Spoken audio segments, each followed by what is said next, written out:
Today unboxing is focused on the pair of Nissan 50th anniversary, and that's the Nissan GTR and also the Fairlady Z.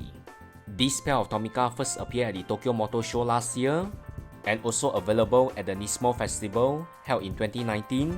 I believe this pair is now also available at Tomica shop in Japan. And now let's take a closer look at the Nissan Fairlady Z in 1:57 scale. You can see the distinctive Z logo on the front and also on the side of the box.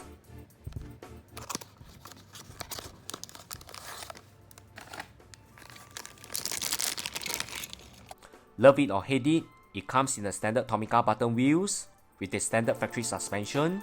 What I really like is the paint job. The paint job is in pearl white, which makes it look very premium. Details wise is very basic. The front and rear headlight is painted, and this casting also comes with opening doors on both sides.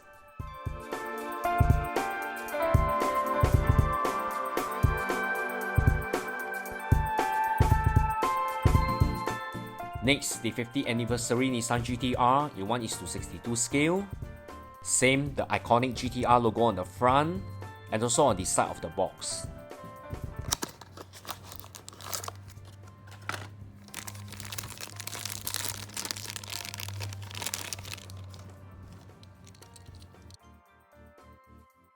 Nice, I like the deco for the 50th anniversary version. For your info, Kyosho and Tomica Limited Vintage also come with the 50th anniversary as well. Fantastic paint job as always. Like the GTR logo, which is very clear. Very happy that the headlight is in plastic inserts while the rear is painted. It comes in deep dish wheels with standard factory suspension, opening doors as well, which I hope to see more for the mainline this year. Although very basic, the 50th anniversary Nissan is a perfect pair, which will complement your Tomica Nissan collection. More Tomica unboxing videos coming, and remember to like, share and subscribe to this channel. Thanks everyone, bye!